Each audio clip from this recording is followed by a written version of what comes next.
Noise pollution, ठीक है, noise pollution बेटा इंडिया में 1981 में नॉइज पोल्यूशन को एयर पोल्यूशन में ऐड किया गया था, है ना। जो prevention and control of pollution act 1981 में कुछ संशोधन किया गया बेटा, अमेंडेड, है ना, संशोधन किया गया और नॉइज पोल्यूशन को एयर पोल्यूशन में इंक्लूड किया गया। चलो लिखो नेक्स्ट, इसमें पहला पॉइंट लिखो बेटा, in India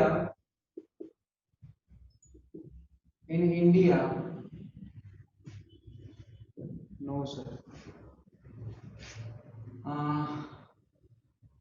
air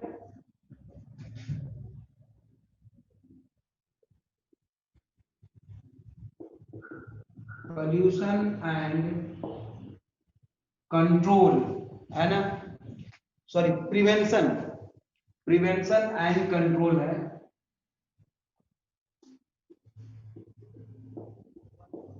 prevention and control of pollution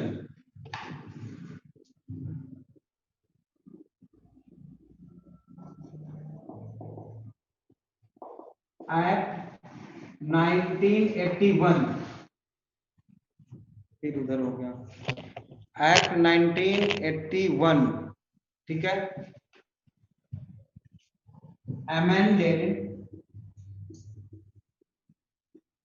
amended means होता है बेटा संशोधन, है ना, अमेंडेड मीन्स संशोधन इन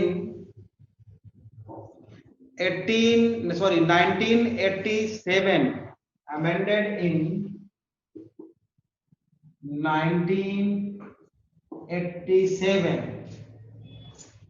to include noise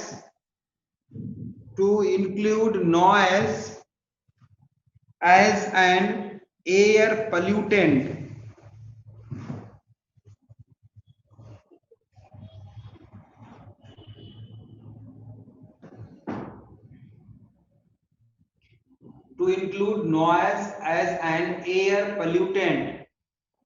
ठीक है, बहुत ज्यादा लिखो, नेक्स्ट पॉइंट लिखिए, noise is an undesirable high level of sound, noise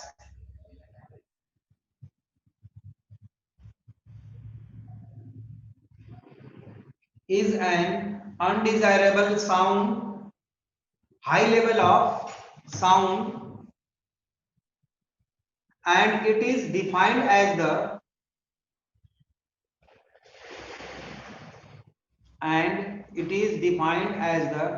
unwanted sound, comma, which is released into the environment and disturbs the human being,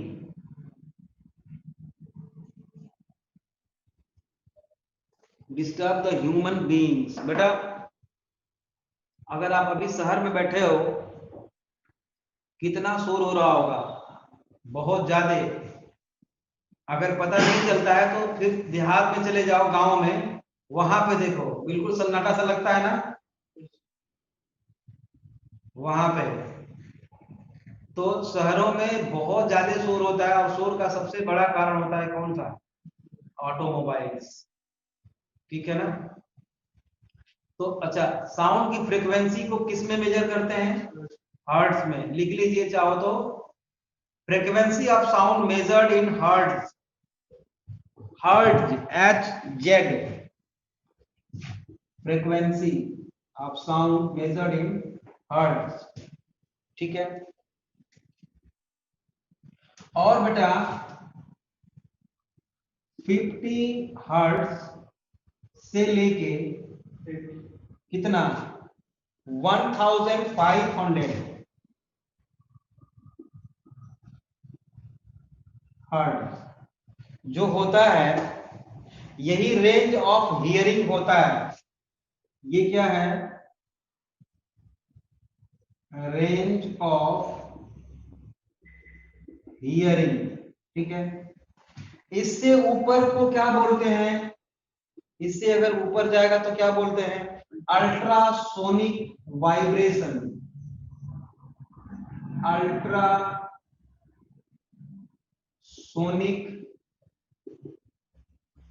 vibration, ठीक है। इससे ऊपर जाएंगे तो नीचे को क्या बोलते हैं? 50 हर्ट्ज से नीचे को क्या बोलते हैं? Infrasonic vibration.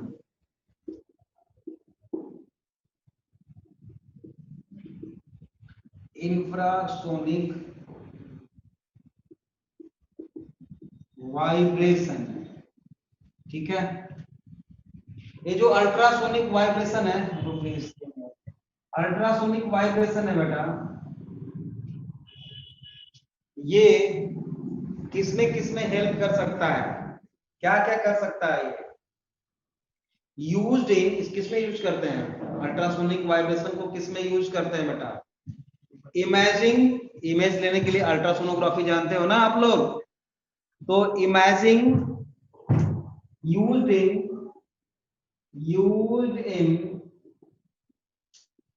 इमेजिंग, क्लीनिंग, और किसमें यूज करते हैं बताओ? ड्रिलिंग,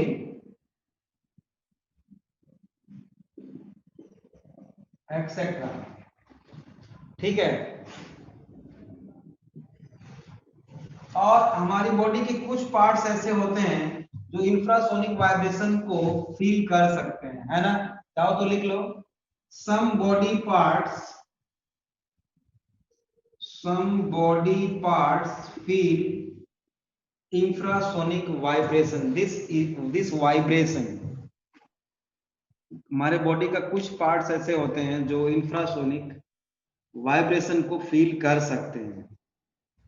अच्छा, नेक्स्ट पॉइंट क्या लिखेंगे बेटा? साउंड लेवल की यूनिट जो होती है वो क्या होती है? फ्रीक्वेंसी तो चलो हम हर्ट्ज में काउंट करते हैं, और साउंड की यूनिट मानो साउंड का डेसिबल। बहुत बढ़िया गौतम कुमार, अर्पण, डेसिबल, ठीक है, बिल्कुल सही बात है। डेसिबल होता है बेटा, DECIBEL, डेसिबल। और लिखते हैं ऐसे, स्मॉल डी कैपिटल बी, ऐसे लिखते हैं। नेक्स्ट पॉइंट लिखो, unit of sound is sound level is, कौन से पार्ट्स होते हैं? कौन सा अच्छा, मतलब हमारे बॉडी का कौन सा पार्ट ऐसा होता है जो वाइब्रेशन को रिसीव कर सकता है? बेटा स्किन के नीचे डर्मिस जो होती है ना, वहां पे होते हैं प्रेशर की, जैसे कि आप एक बार बताओ, मुझे उसका नाम नहीं याद आ रहा है यार, कौन से रिसेप्टर्स होते हैं? फोन है, फोन वाइब्रेट करता है तो आपकी स्किन रिसीव करती है वाइब्रेशन को? नहीं, जानते हो कि नहीं? नहीं, स्किन नहीं रिसीव करती है। उसका नाम मुझे भूल रहा है, देख लेना आप लोग, मुझे अभी याद नहीं आ रहा, ठीक है। तो नेक्स्ट पॉइंट लिखिए, unit of sound level is decibel. Graham Bell के नाम से पढ़ा था ना, ग्राहम बेल के नाम से पढ़ा था। Next point, no receptors. अरे रिसेप्टर का नाम है बेटा पंकज गुप्ता, नाम है, मैं अभी याद आ जाएगा, मैं बता दूंगा, चल आगे देखो। नॉइज, नेक्स्ट पॉइंट लिखो, नॉइज और pollutant. Sound has a value of noise oblique pollutant, जिसको हम पोल्यूटेंट बोल रहे हैं, pollutant sound has a value of 80 decibel और मोर, 80 या 80 से ज्यादा, 80,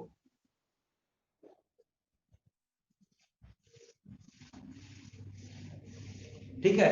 80 या 80 से मोर ऊपर होगा बेटा तो वो पोल्यूटेंट का काम करेगा, नॉइज, ठीक है।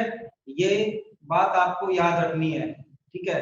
नेक्स्ट पॉइंट क्या लिखेंगे बेटा? मॉडरेट कन्वर्सेशन कितना में होता है बेटा? कन्वर्सेशन, मॉडरेट कन्वर्सेशन का जो लेवल होता है साउंड का वो कितना होता है 60 डेसिबल, है ना। तो नेक्स्ट पॉइंट लिखेंगे मॉडरेट कन्वर्सेशन लेवल या moderate conversation produces 60 decibel sound.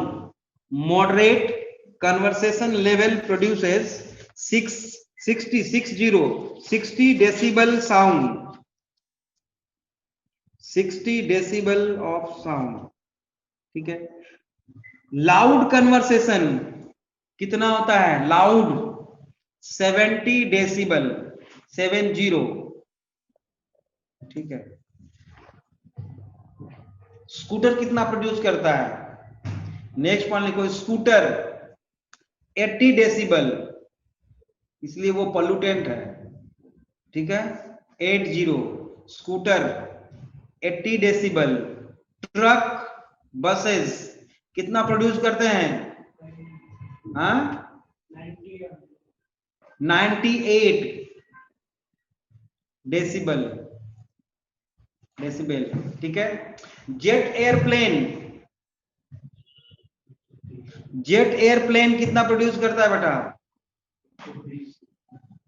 120 नहीं 150। अर्पण वर्मा बहुत बढ़िया परीक्षित लिखा है क्या एनसीईआरटी में देखना लिखो jet airplanes 150 decibel 150 decibel.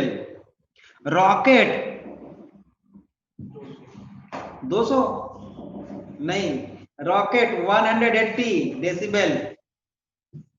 Nishant Kumar वाह जी वाह बहुत बढ़िया बहुत अच्छा।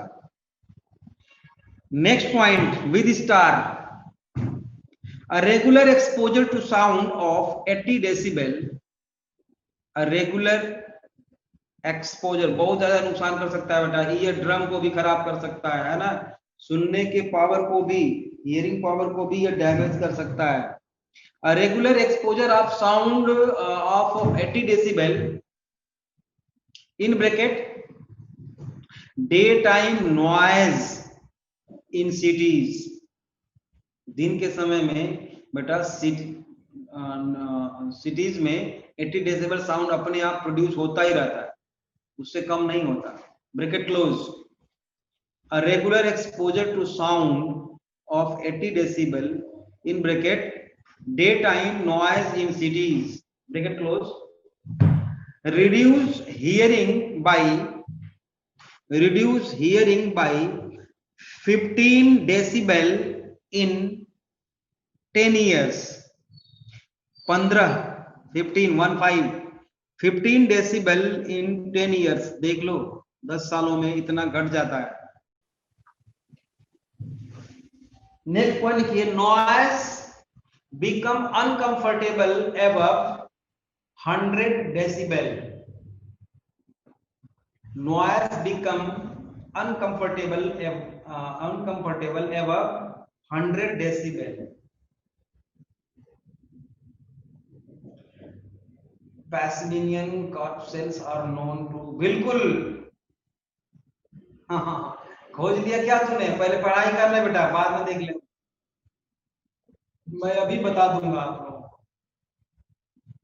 ऐसे बाई चांस यार कौन से रिसेप्टर्स होते हैं अभी एक और होता है मैं बता दूंगा चल देख अभी। Noise become uncomfortable above 100 decibel. वैसे उसकी कोई जरूरत नहीं है ना एनसीईआरटी पढ़ना है आप तो उसी को अच्छी तरह से एक्सप्लेन करना है बेटा।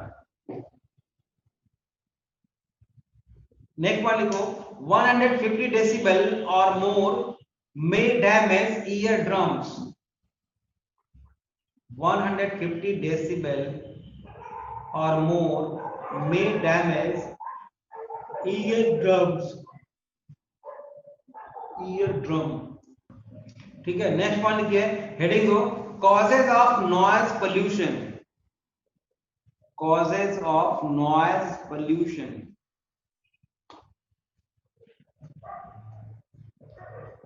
बेटा कब इंक्लूड पहले तो ये बताओ कब इंक्लूड किया गया था किस ईयर में नॉइज पोल्यूशन को एयर पोल्यूशन में किस ईयर में इंक्लूड किया गया था नहीं 1981 में जो एक्ट था ना उसमें संशोधन किया गया था, ऐड किया गया था 87 में गौतम कुमार। बिल्कुल सही बात है, 87 में इसको इंक्लूड किया गया था, बिल्कुल सही बात है।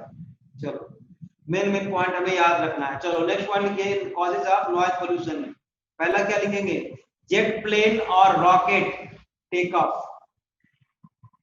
जेट प्लेन और रॉकेट टेकअप, बेटा यहाँ पे नहीं हो रहा है ना, लैंडिंग भी नहीं हो रही है और टेकअप भी नहीं हो रहा है यहाँ पे। तो जहाँ पे होता है ना, आप देखो बहुत ज्यादा शोर होता है, कभी अगर एयरपोर्ट पे गए हो तो सुनाई देता है, बहुत ज्यादा डिस्टरबेंस होता है बेटे, उससे बहुत ज्यादा डिस्टर्ब करता है। तो नेक्स्ट लिखिए, पहला तो हो गया टेकअप, दूसरा लिखिए use of loud speakers music system. Use of loud speakers music system.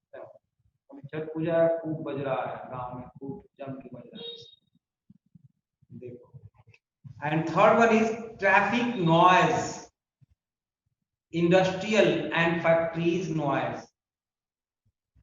Traffic noise, industrial and factories noise.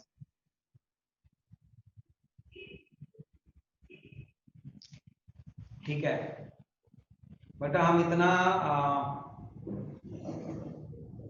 आप लोगों ने देखा होगा कि बहुत सारे बच्चे, बहुत सारे लोग ईयरफोन लगा लेते हैं, हेडफोन लगा लेते हैं और साउंड इतना उनका तेज चलता है कि बगल में आप बैठे हो तो आपको पता लग जाएगा कौन सा गाना ये सुन रहे हैं, ऐसा होता है। अब बताओ उनके ईयर ड्रम की क्या हालत होती होगी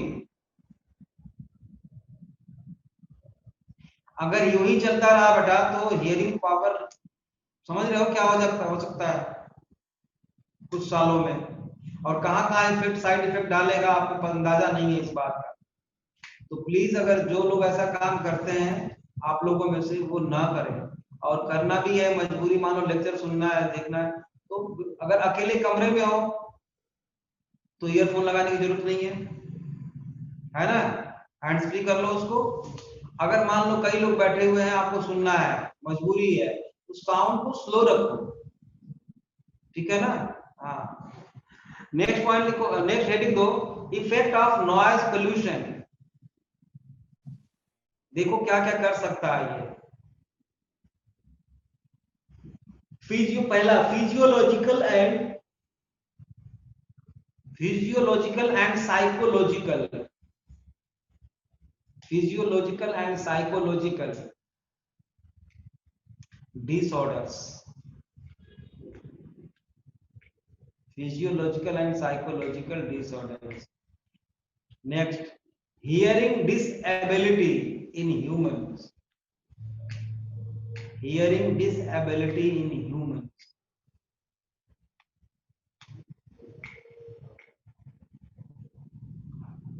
ठीक है। Next, sleeplessness,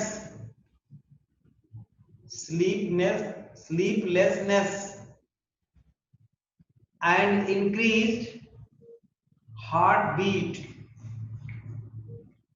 and increase heartbeat.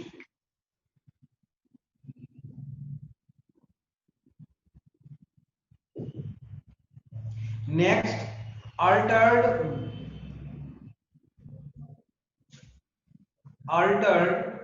breathing pattern,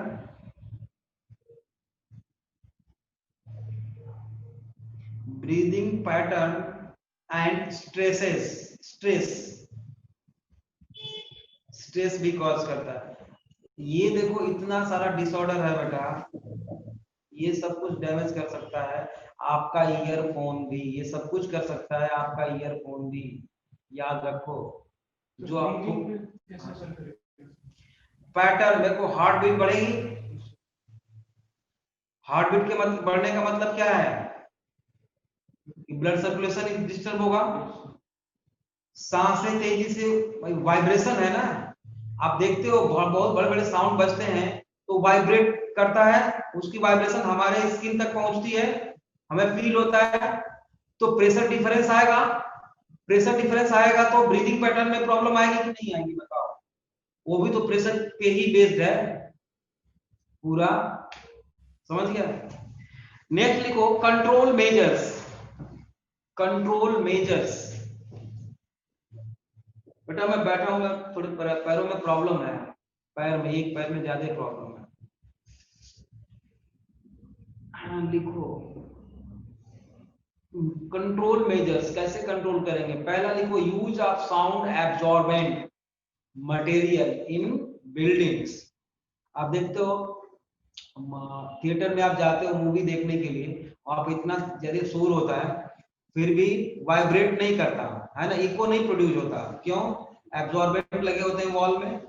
अगर घर में आपको थोड़ा सा स्पीड करके कभी मन किया अगर गाना सुनने का ना स्पीकर में, तो अगर घर में चारों तरफ पर्दे लगे हों बेटा तो इको नहीं होता, वो नहीं प्रॉब्लम क्रिएट करेगा।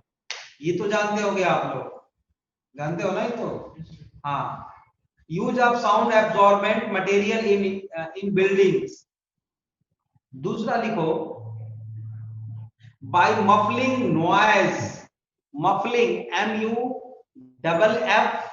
MUFFLING, muffling noise. Muffling noise का क्या मतलब बेटा? दैट इज, लिख लो तो बताता हूं, that is suppressing noise, suppressing noise. It can be done by,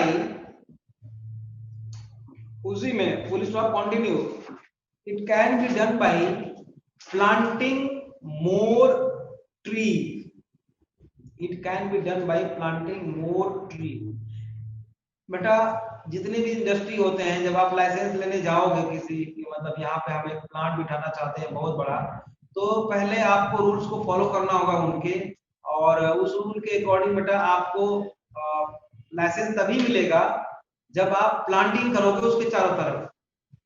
उसको मफलिंग बोलते हैं। जैसे कि हम क्या करते हैं, मफलर लगा लें, अगर मान लो मफलर लगा लें हम, तो बहुत काफी हद तक हम साउंड को आने से रोक सकते हैं, नॉइज पोल्यूटेंट को आने से रोक सकते हैं।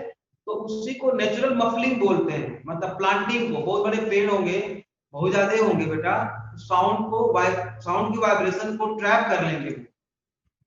समझ में आ गया बात? मफलिंग मींस क्या होता है? प्लांटिंग होता है बेटा, ठीक है। थर्ड लिखो creating horn free zones, creating horn free zones around hospitals and schools.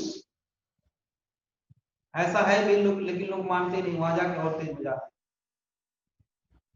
कुछ लोग तो स्कूटर में कार का हॉर्न लगा के चलते हैं, है ना। Creating horn free zones around hospitals and schools. Next लिखो sticking to the permissible sound level of crackers, पटाखा। Sticking to the permissible sound level of crackers and loudspeakers,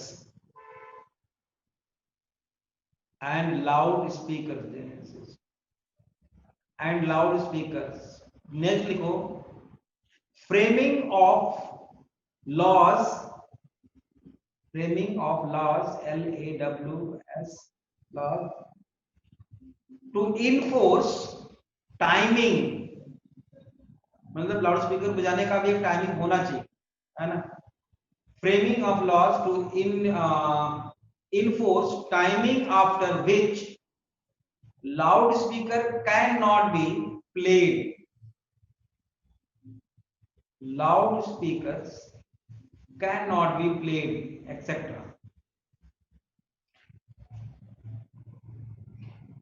next point लिखिए silencer can be fitted to automobiles, silencer can be fitted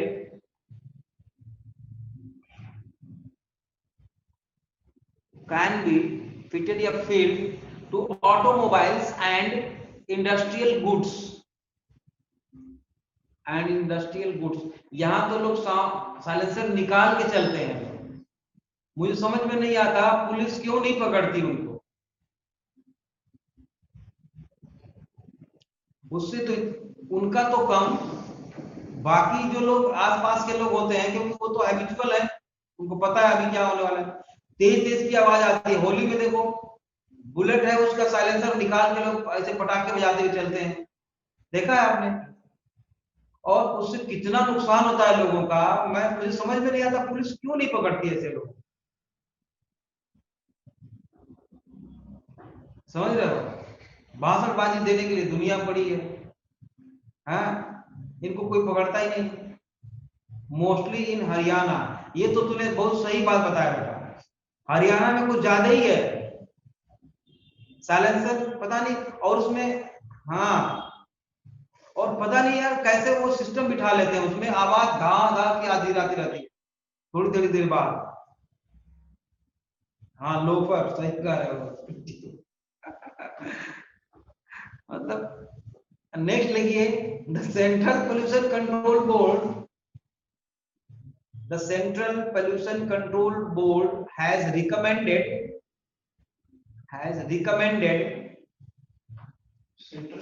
Central Pollution Control Board has recommended zone wise ambient, zone GONE, zone wise ambient noise level, zone wise ambient noise level as given in table.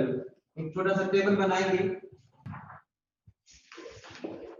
Zone है ना, और अच्छा दिन में और रात में दो है ना, कि दिन में कितना होना चाहिए लेवल और रात में कितना होना चाहिए। तो हम डे टाइम पहले लिखते हैं, डे टाइम का मतलब जानते हो कितने से कितने बजे तक? 6 बजे से 9 बजे रात तक, मतलब 6 to 21 आवर्स, यही होगा। 6 बजे से 9 बजे रात तक यही होगा ना। और रात में इधर दिखने का क्या, नाइट में कितना? 21 to 6 आवर्स, ठीक है। क्या रेंज होना चाहिए? पहले लिखो इंडस्ट्रियल जोन,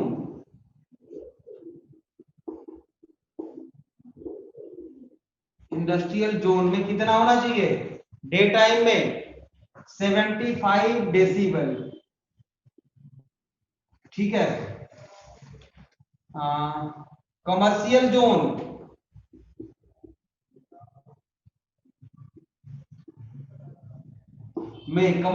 में क्या होना चाहिए? 65, बहुत से लोग काम करते हैं ना यहाँ पे, 65 डेसिबल होना चाहिए। रेसिडेंशियल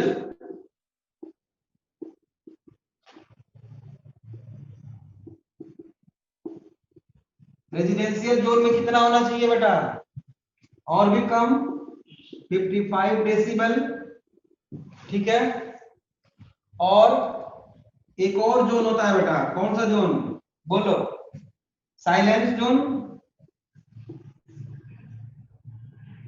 ठीक है। यहां पर 50 डेसिबल।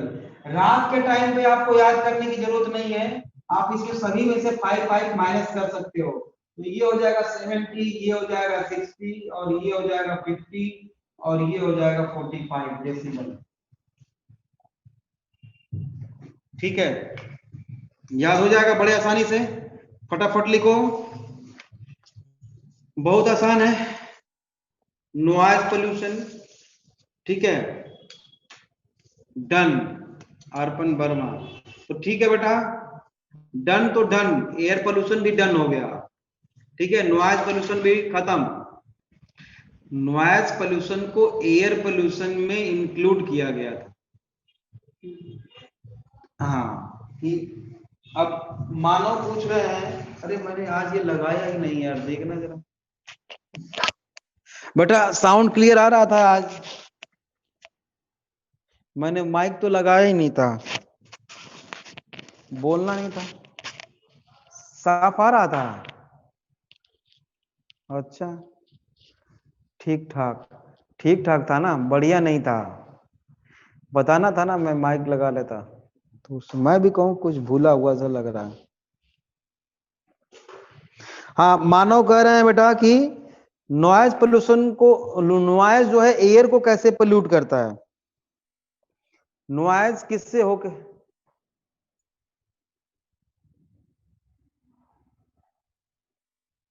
बोलो, नॉइज जो है हमको कैसे नुकसान पहुंचाती है? थ्रू वाटर पहुंचाती है कि थ्रू एयर पहुंचाती है? हाँ बिल्कुल सही बात है बेटा, मीडियम फॉर नॉइज, बिल्कुल ठीक बात है। मीडियम तो एयर ही है नॉइज का, इसलिए एयर पोल्यूशन में नॉइज पोल्यूशन को इंक्लूड किया गया था 1987 में। क्लियर हो गई बात?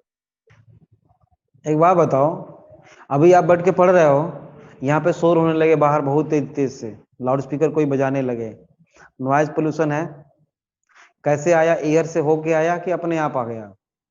वैक्यूम से तो आया नहीं, अगर वैक्यूम होता तो आ ही नहीं पाता, क्या पाता? नहीं, तो एयर को डिस्टर्ब करता हुआ आया, मतलब यहां तो आपको एयर ने डिस्टर्ब किया ना, एयर के थ्रू वाइब्रेशन ने डिस्टर्ब किया आपको, एयर के थ्रू आ रहा है, मीडियम का काम कर रहा है, तो इसलिए उसको उसी में इंक्लूड किया गया था। लेकिन नॉइज पोल्यूशन एक अलग पोल्यूशन है, लेकिन एयर पोल्यूशन में इंक्लूड इसलिए किया गया था क्योंकि वो मीडियम प्रोवाइड करता है उसके लिए। क्लियर हो गई बात? ठीक है। अगर मान लो मीडियम भी बहुत ज्यादा मायने रखता है, वाटर पोल्यूशन में बहुत सारे ऐसे चीजें हैं जो वाटर को पोल्यूट नहीं कर सकती, लेकिन मीडियम वाटर बनता है इसलिए वाटर पोल्यूशन में उसको इंक्लूड करते हैं। बहुत सारी चीजें हैं, समझ रहे हो? तो इस तरह से। अब नेक्स्ट बेटा, ये हमने एयर पोल्यूशन फिनिश किया यहीं पे, अब चलो हम बढ़ते हैं किधर, वाटर पोल्यूशन की तरफ। इसमें भी जो prevention and control of pollution act 1974 था, 1974 के अकॉर्डिंग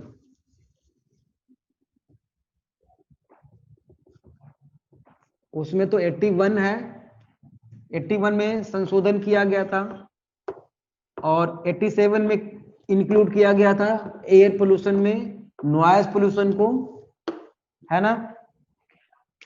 अब लिखो आप water pollution, water pollution.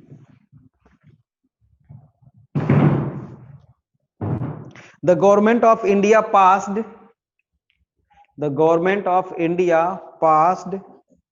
water in bracket Prevention and Control of Pollution Act 1974.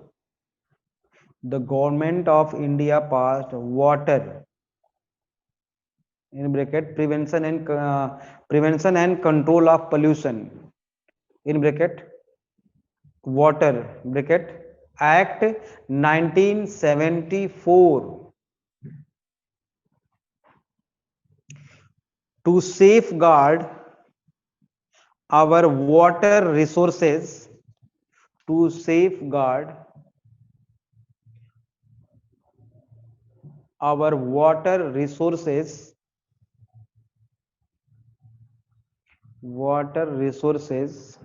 from pollution and contamination, from pollution and contamination.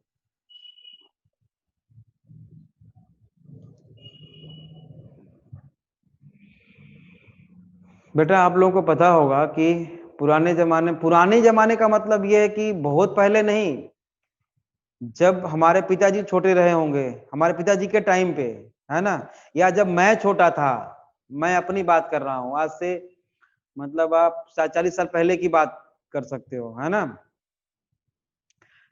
Pond water पीने जैसा था, तालाब का पानी, समझ रहे हो?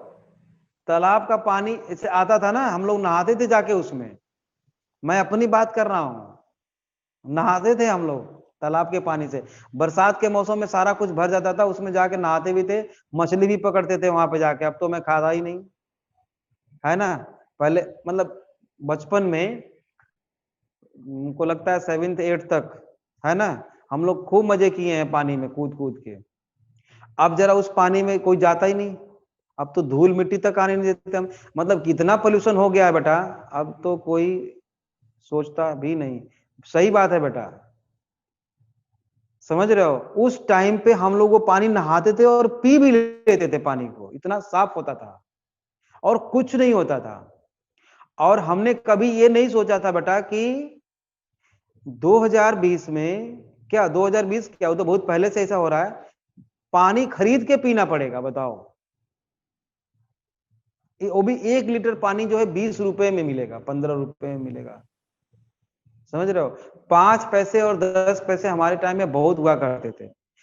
इतना ज्यादा चेंजेज हो गया। मतलब जो हमारे वाटर मतलब सोर्सेज हैं उनको बहुत ज्यादा नुकसान पहुंचाया है हमने इधर 10 से 15 20 सालों में, बहुत ज्यादा नुकसान पहुंचाया हम लोगों ने। नेक्स्ट पॉइंट लिखिए, water pollution is mainly caused by, water pollution is mainly caused by industrial waste, comma sewage. और सीवेज जानते हो आप लोग, हम लोग पढ़ चुके हैं ना, सीवेज के आगे ब्रैकेट में क्या लिख सकते हो, house hold wastage, bracket close, comma insecticides, herbicides, etc. insecticides, herbicides, etc.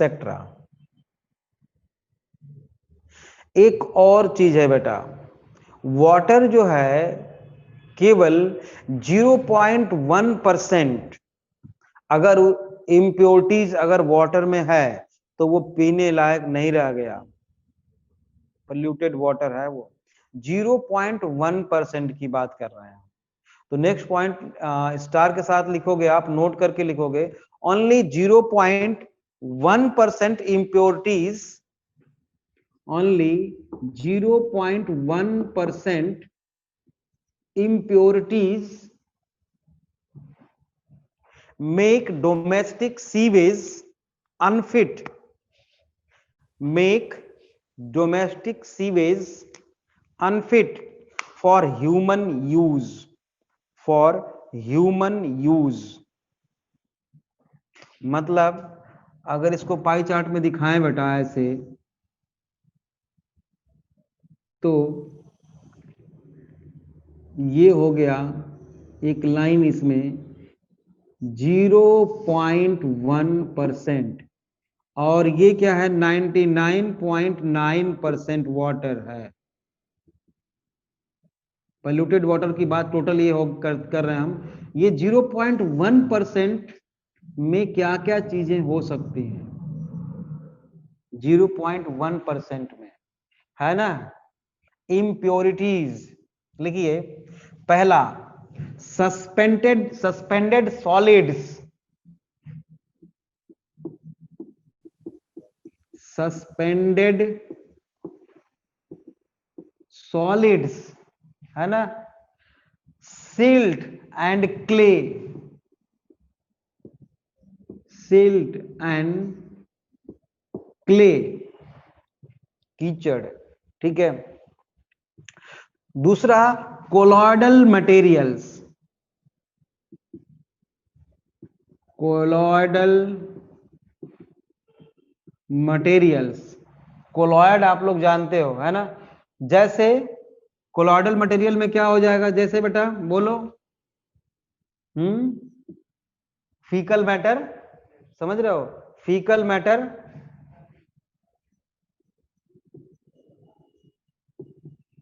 और क्या, फीकल मैटर के अलावा बोलो और क्या होगा, बैक्टीरिया, बैक्टीरिया, क्लॉथ, और क्या हो सकता है, पेपर फाइबर्स लिख सकते हैं हम, पेपर फाइबर्स एक्सेट्रा।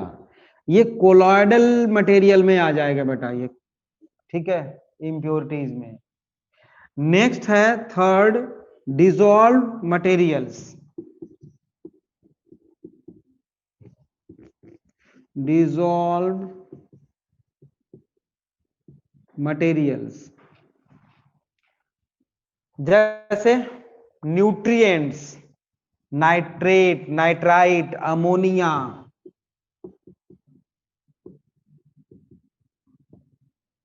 है ना, ammonia, nitrate, phosphate, sodium, calcium, phosphate, sodium, calcium etcetera, ये सब डिजॉल्व मटेरियल्स में ये आ जाएंगे। और ये टोटल मिला के 1% बनाते हैं बेटा, और वाटर को, ड्रिंकिंग वाटर को खराब कर देते हैं, ये पोल्यूट कर देते हैं। और ये मैंने जो पाई चार्ट बनाया, ये है क्या बेटा, composition of domestic waste water. ये जो मैंने बनाया है, ये लिखा है सारा कुछ क्या है, डोमेस्टिक वेस्ट वाटर में क्या क्या चीजें होती हैं, ये मैंने लिखा है, डोमेस्टिक वेस्ट वाटर। ठीक है, अब हेडिंग देंगे categories of water pollutant, categories of water pollutants, categories of water pollutants. तीन होता है बेटा, बायोलॉजिकल, केमिकल और फिजिकल, तीन कैटेगरी होती है।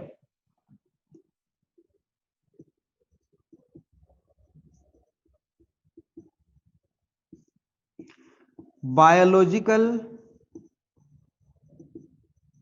दूसरा केमिकल। बायोलॉजिकल में लिखिए एग्जांपल, बायोलॉजिकल वाटर पोल्यूटेंट की, various pathogen like bacteria, virus, protozoans, fungus etcetera, protozoans etcetera.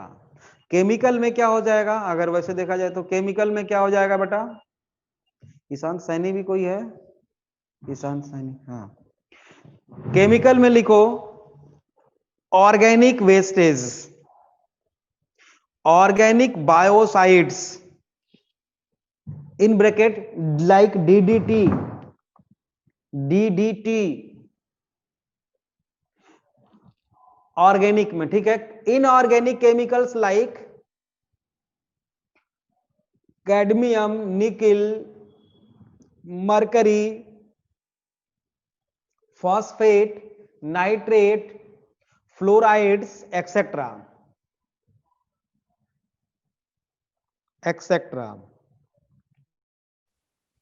ठीक है, लिख लिया सारा, कैडमियम हो गया, निकिल हो गया, मरकरी हो गया, फॉस्फेट हो गया, नाइट्रेट हो गया, फ्लोराइड्स हो गया एक्सेट्रा। फिजिकल में लिखिए hot water, oil spills, SPILLES, hot water. बेटा हॉट वाटर को समझ पा रहे हो नहीं, अगर आप किसी कभी यहीं पे पानीपत से 10 किलोमीटर आगे थर्मल पावर स्टेशन है, ठीक है, आप कभी वहां उधर गए होगे तो देखा होगा, स्क्रीन रुकी हुई है बेटा, आपका फीडबैक कुछ भी दिख नहीं रहा है मुझे, अपने आप कभी कभी रुक जाता है ये। तो वहां पे एक बहुत बड़ा पॉन्ड के जैसा, मतलब एक एरिया है जहां पे थर्मल पावर से निकलने वाला गर्म पानी वहां पे सब भेज दिया जाता है। वहां पे वेजिटेशन बहुत कम है, समझ रहे हो, सारी लैंड इनफर्टाइल हो चुकी है, गर्म पानी रोज निकलता रहता है, उधर भेजते रहते हैं, और वेस्टेज भी उसमें होते हैं बहुत सारा, मतलब समझ रहे हो, अगर आप गए होगे तो उधर देखे होगे। तो हॉट वाटर भी पोल्यूट कर रहा है वाटर को, और ऑयल स्पिल्स। अब नेक्स्ट हेडिंग दो, नेक्स्ट हेडिंग दो बेटा, सोर्सेज ऑफ वाटर पोल्यूशन। और दो तरह के सोर्सेज हैं बेटा, एक तो नेचुरल सोर्सेज हो सकते हैं, दूसरा एंथ्रोपोजेनिक या man made sources. Sources of water pollution, sources, sources of water pollution दो है बेटा, इट इज टू टाइप। पहला लिखिए नेचुरल सोर्सेज, नेचुरल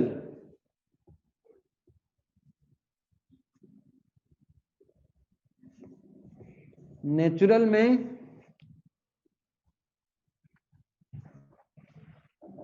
लिखो, नेचुरल सोर्सेज में लिखो, clay and silt from soil erosion. Clay and silt, SILT, silt सब लिखवा चुका हूं मैं माइक्रोब्स इन ह्यूमन वेलफेयर में। Clay and silt from soil erosion, comma, leaching of minerals, leaching of minerals, नीचे चले जाएंगे सारे, leaching of minerals, comma, falling of organic matter, कल देख लिया था वो जो मैंने स्क्रीनशॉट भेजा था, समझ में आ गया था। Falling of organic matter from the banks,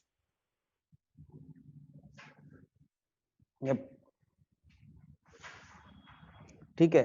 अब लिखो दूसरा, एंथ्रोपोजेनिक और मैन मेड सोर्सेज, एंथ्रोपोजेनिक और man made sources.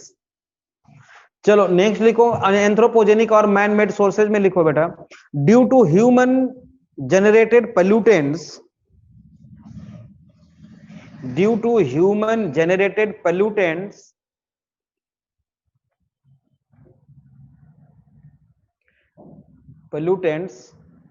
all type of water bodies are becoming polluted, all type of water bodies are becoming polluted,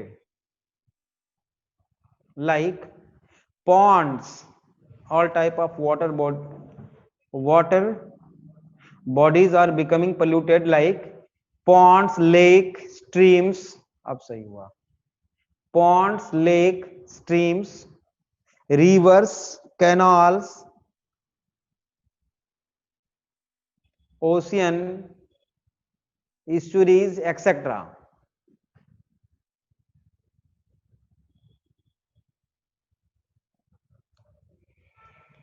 अब लिखो type of anthropogenic pollutants, इसमें भी दो बेटा, दो मेजर कैटेगरी है। पहला तो है म्यूनिसिपल वेस्ट वाटर, पहला लिखिए इसमें एंथ्रोपोजेनिक का टाइप में, municipal waste water, municipal waste water, it contain sewage, sewage तो जानते हो आप लोग अच्छी तरह से, हम लोग पढ़ चुके हैं। इट कंटेन सीवेज, डोमेस्टिक और house hold wastage, house hold wastage, detergents, detergents,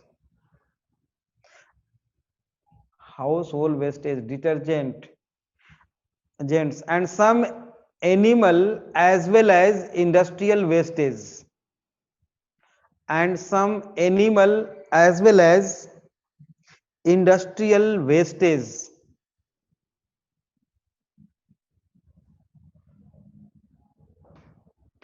industrial wastage। दूसरा है इंडस्ट्रियल वेस्ट वाटर,